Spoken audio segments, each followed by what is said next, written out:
Okay, so this is part 2 to my part 1. If you want to run my hair like this now, because it's the only way I figured out to cover my edges.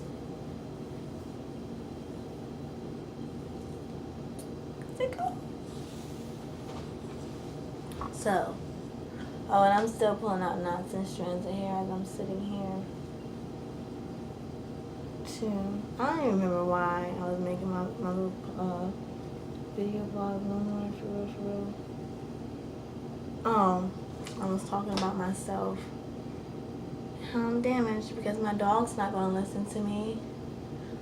And you know what? I thought I only had 4 views, but the bitch got 7. The bitch got 7 views. We get it.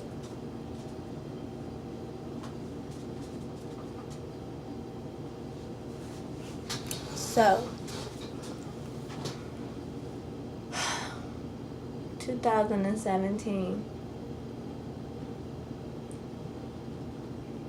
From the beginning of the year, it has it's been hard. Like, I think 2017 is supposed to be my year that I completely broke.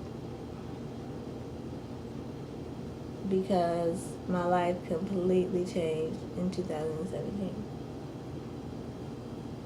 Me. In the worst way. And it's almost been a year. And I never would have thought a year ago that I would be sitting here as strong as I am about me and my situation and my life. As I am. So, now when you get to this point, you have to think of what got you here. Karma.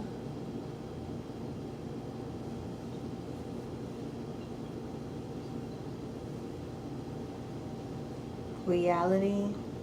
Knowledge.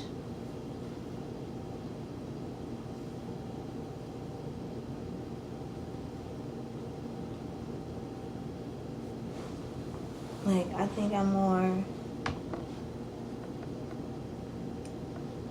I really don't care about other people's situation no more. Like, somebody could tell me something about themselves and I always be trying to do what I can. I still do. Because I have that nurturing instinct. I'm a nurturer. That's what I was put here for. I've always been a helper. My whole life. Always been a helper. To other people. But then I'm always fucked over in the end. My whole life. I'm a blessing to people. No matter what type of angel that is.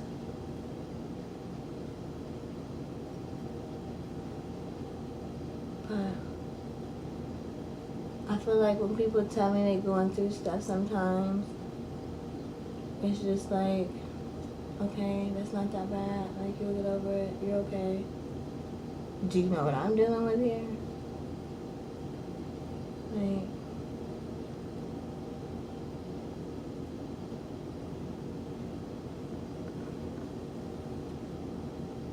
I'm not gonna fight anyone. I'm not gonna, for what? Bitch, I'm trying to figure out how I can get disability so I ain't gotta work. No, I'm lying. Let me stop, okay? I love going to work. I don't want to be nothing. I want to go to work. Let me stop, because clearly everything I speak comes to life. So,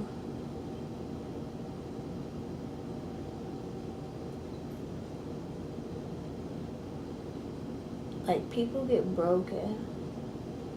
Like, I don't even think I remember who I was as a child or coming into my teenage years or anything.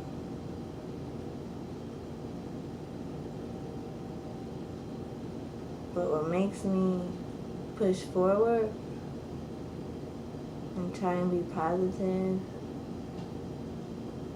is that I know I can make it through anything. I can get over anything. I can get through anything.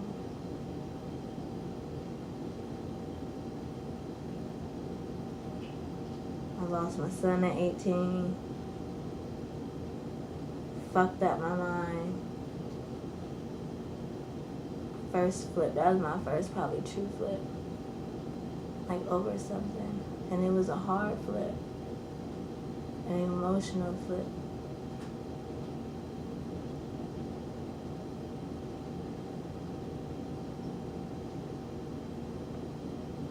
Fucked up school behind it because nobody was there to say, oh no, Kier, you need time.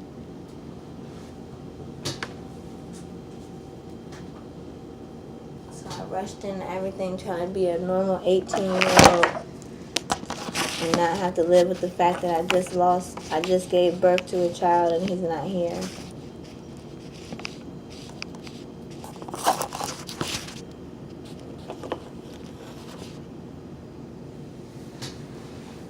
And then moved to Cleveland. Could have got turned out. Could have got, I don't even know, man. I'm so thankful. When you watch on the news and you see that a nigga that you was kicking it around every day happened to be a serial killer, bitch, that could have been me. That could have been me. And I can't think of him that way because I wasn't around. It makes sense now on why he was weird. But back then, I was young. We was in the hood. We was the only females really in the hood that was just cool. So we kicked it with all the hood niggas. Them was our brothers.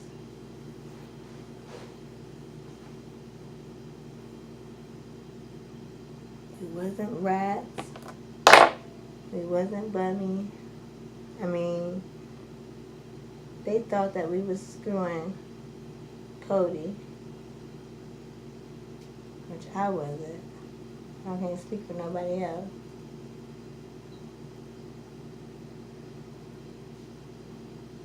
If Cody did get my cookies, it's when he tricked me with that damn moonshine. That's the only way. But other than that, nope. But we took care of him, and he took care of us. Sat and watched him have a seizure in my arms. Went to the hospital. Next time I seen him, he was in a casket. Put out of our house that we lived at with Cody for 3 years. Try to make it on our own. Ended up in a bando. Well, you know what? I think we was in a bando at Cody's building before we moved in Cody's building. That's when we first moved in with Cody because they had boarded our door up with all of our shit in there. And we basically, it was either come back down this way or thug it out. And Miss Wendy ain't like me because I was dealing with her son. But before I was dealing with her son, I was dealing with her daughter's ex, who I didn't know was her daughter's ex because he was never around. Or she just came back from out of state somewhere. So me and her started beefing, so then their mother didn't like me, so my cousin could stay there, but I couldn't. So then I left, came back down this way for a little bit, then went back, and then we moved in with Cody. So, end up in the bando. First, the bando ain't have, not the first bando, that's the second bando. Second bando had no water. Only one apartment had lights because it just became a bando. And only 2 apartments had. It didn't even start as a bando. What happened was, okay, let me keep it real with y'all. I don't think that I moved in that place initially. I think that by the time we went to St. Clair first and had an apartment on St. Clair, And it's like, I don't know, because I was still fresh from Orville, I still had my white girl in me, so I was clowned on a lot for that by everybody that was in Cleveland. So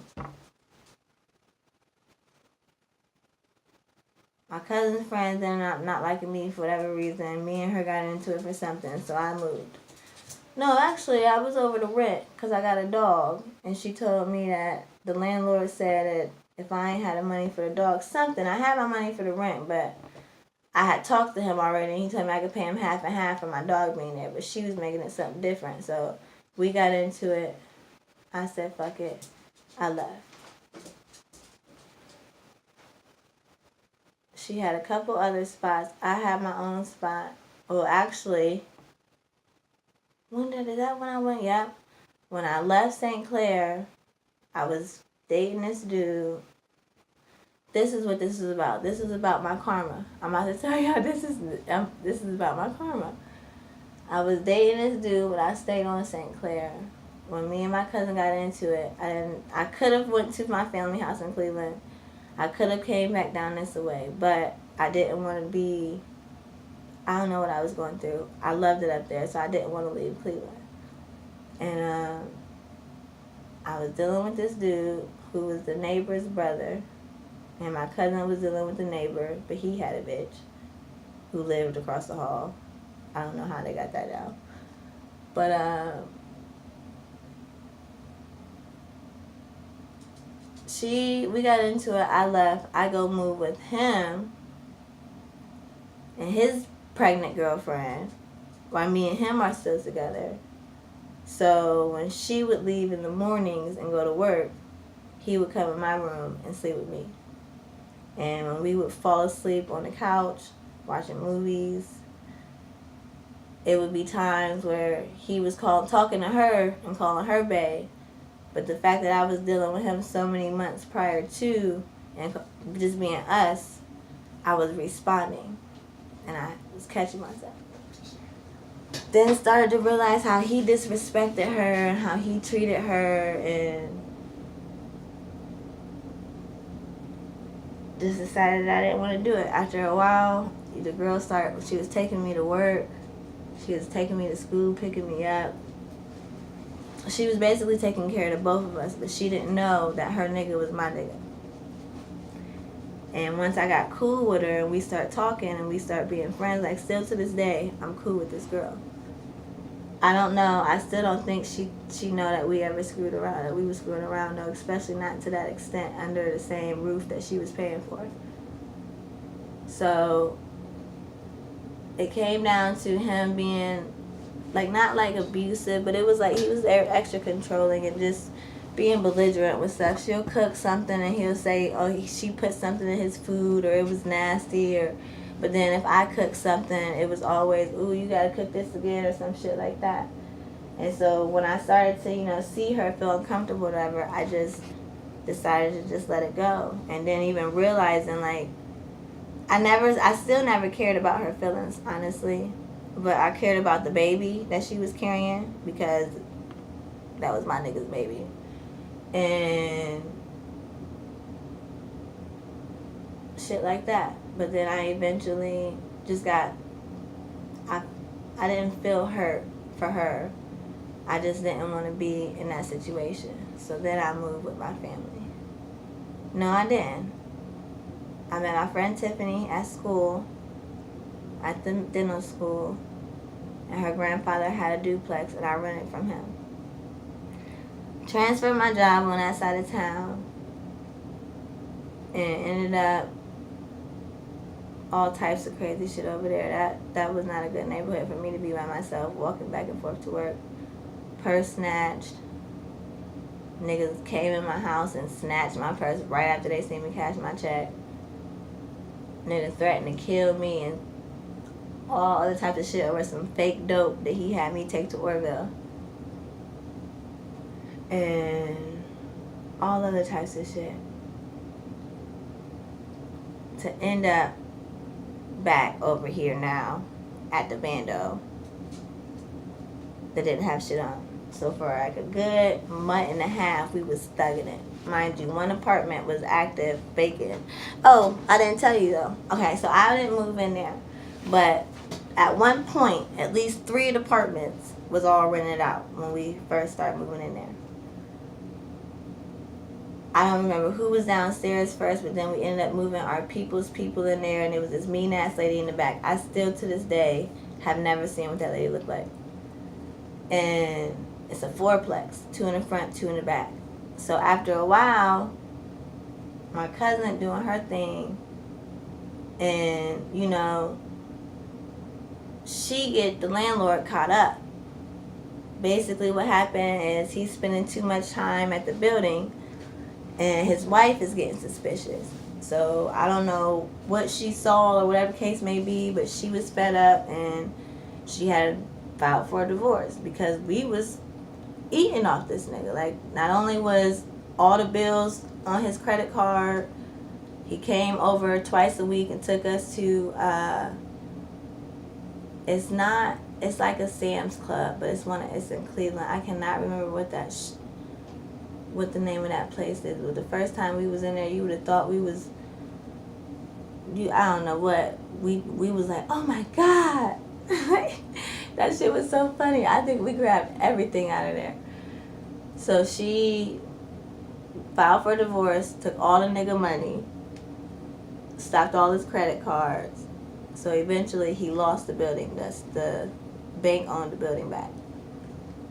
So once the bank owned the building back and only 2 people was in there that was actually paying her, they was on Section 8, so they was getting a check on there.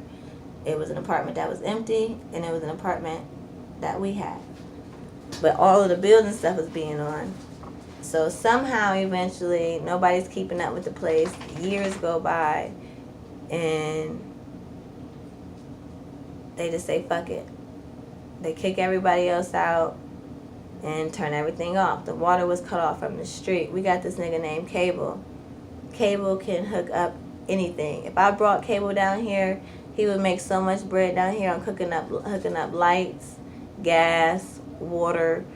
Cable do it all. Cable, I don't know if he can do it no more, but that nigga figure out a way. But not even, I mean, he might charge regular price for everybody else, but shoot, Cable, whatever we had, we smoked with the nigga, that was okay.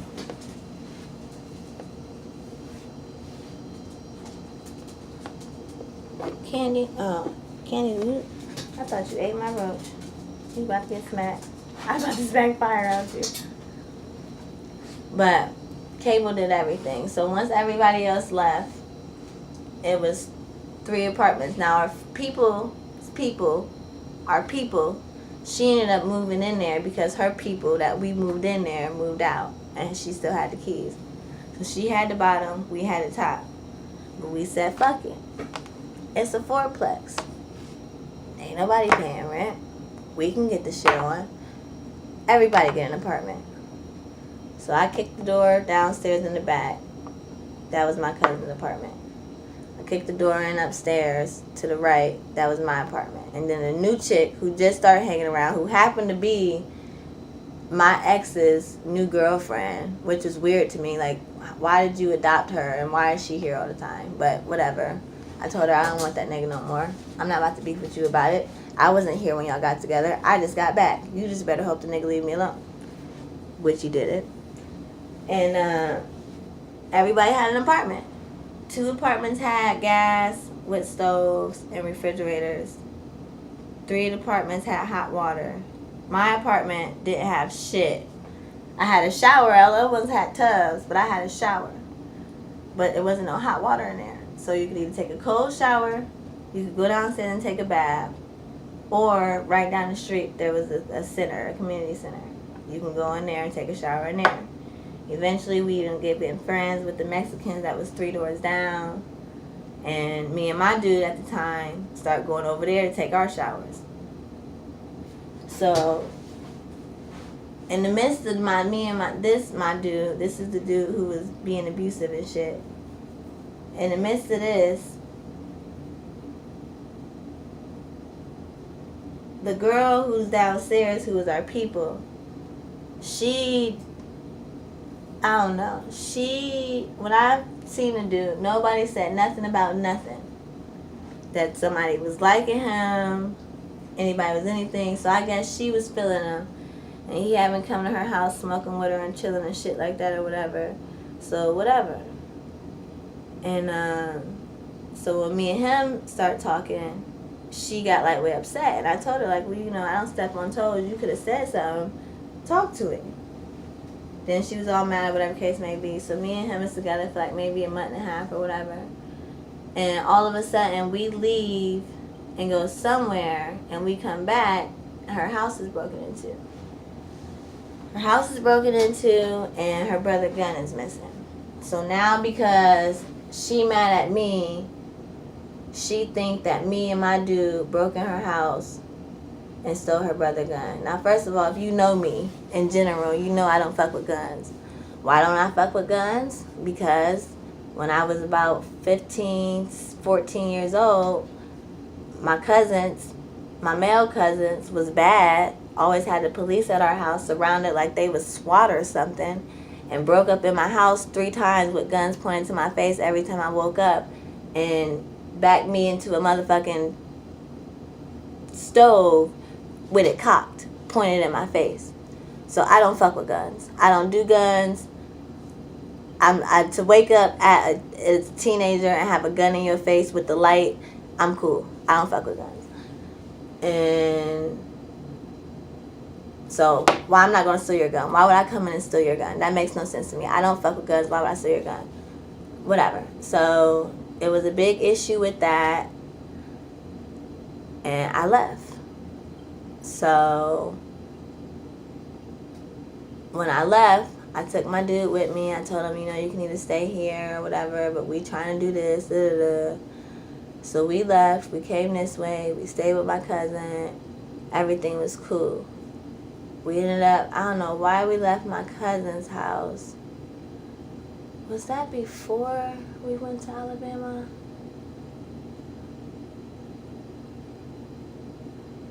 I don't know. Like this might sound like it's in details, but I've missed like a lot of stories that's going on in my life. Like in between all this extra shit, this is just the main shit that you remember.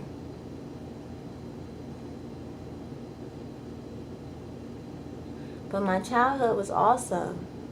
Like I had the best childhood. And one thing that hurts me the most is to see where I'm at in life. Because I'm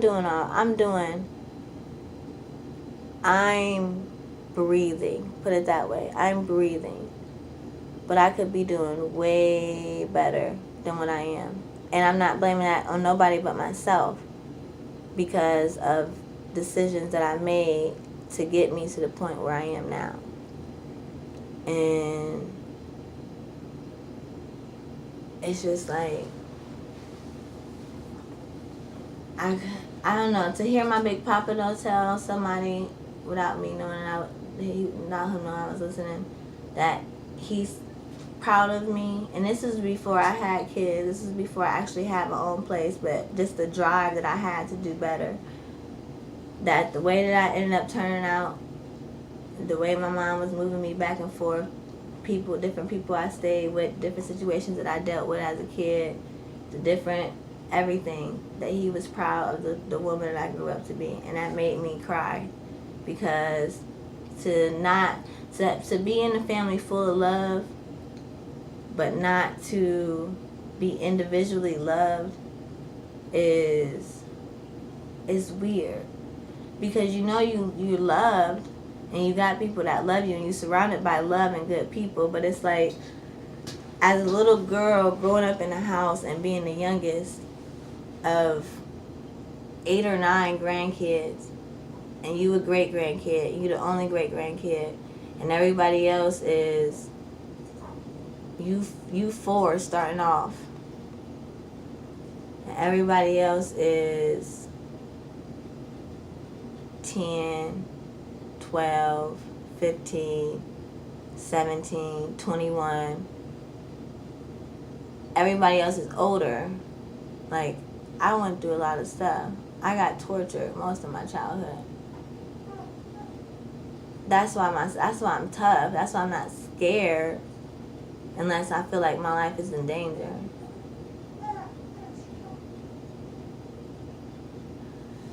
And it's just like, for somebody to tell me finally that they proud of me, it felt really good. So now, years later, because that had to be 6 years ago, it's just like, damn, where did I go from there to be where I am now? Because I'm breathing, but I'm not, I don't know how to put it.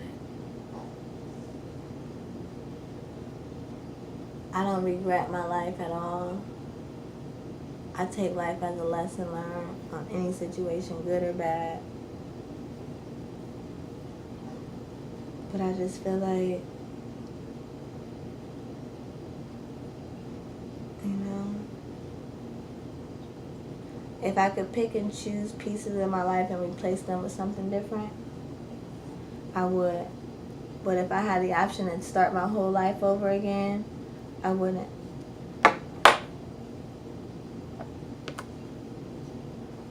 Because the situations and the people I've dealt with and the different type of attitudes and environments and situations, it made me to be more cautious. It made me to be more loving, more caring, more forgiving, no matter what.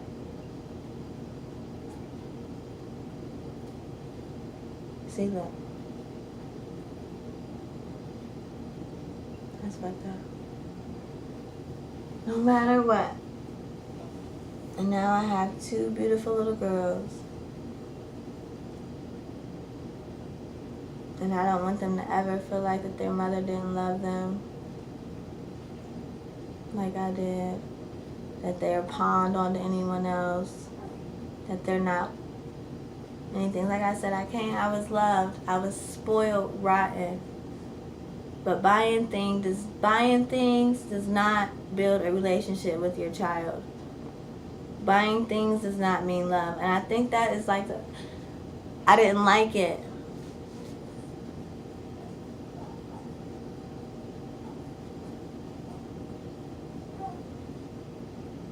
Like, I used to always think that I was raised with a free spirit. No. Granny was just like, fuck it. I had 12 kids of my own. I'm raising all my kids' kids. Now I'm raising my kids' kids. Do what the fuck you want to do. Like, I think that's what happened. And now that I have my own kids, because my mom allowed my great-grandparents to raise me, that I'm supposed to let her or my grandmother raise my kids. Like, no, I didn't like that. I don't care because I cried to be there. Bitch, you're my mom. You should have said no. Bring your ass home like I do with my daughter. That's why I do that to my daughter. Because nobody told me no. And then I had to grow up and go into the real world by myself and get told no and have a complete and total fucking shock of life.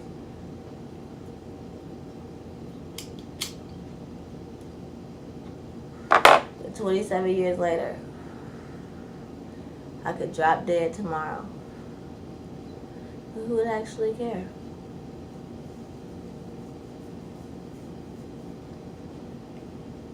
$27.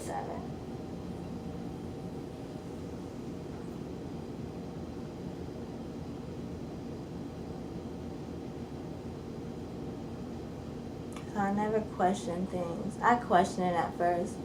But then when you think, like, everything is revolved around you and your energy and what you put forward. Whatever you think is what will come.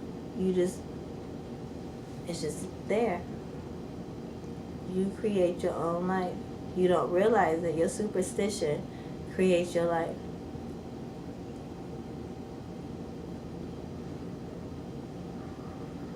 Dreams have some truth to them. You won't put them together until years later when different parts of different dreams start to go together.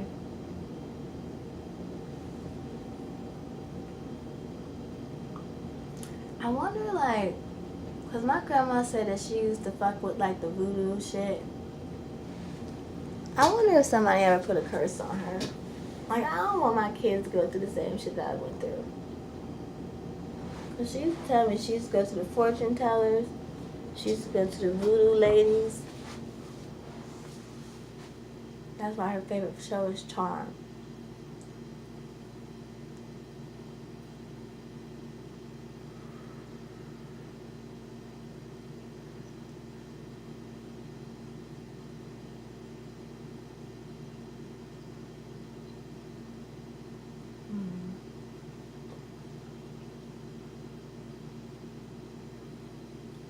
Life is crazy.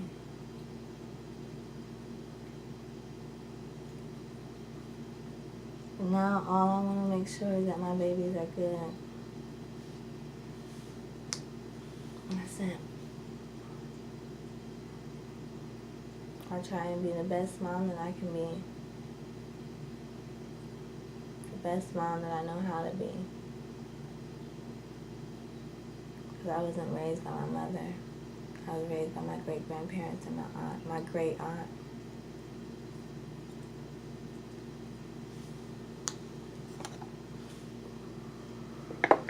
But I was spoiled, rotten. Like, I don't get it.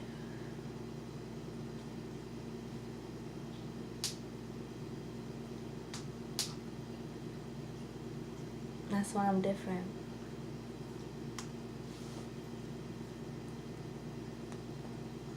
Everybody got their stories, and everybody probably can't walk in nobody's shoes. But I tell you, as soon as somebody put one toe inside my shoe, they ain't gonna be able to handle it. And here I am, living and breathing, damaged. I am damaged goods.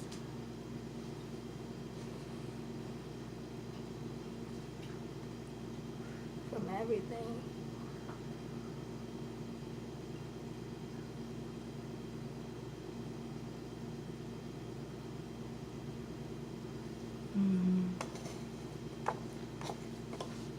I think I'm done venting now. I want to go to sleep and contemplate on what I can do tomorrow to make sure I keep money flowing every way. Whether you see it or you don't, it's coming. Oh shit, speaking of, I check my mail.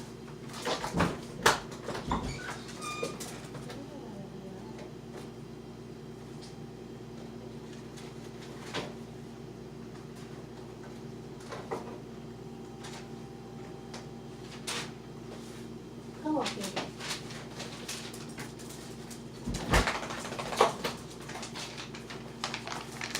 I ain't get shit.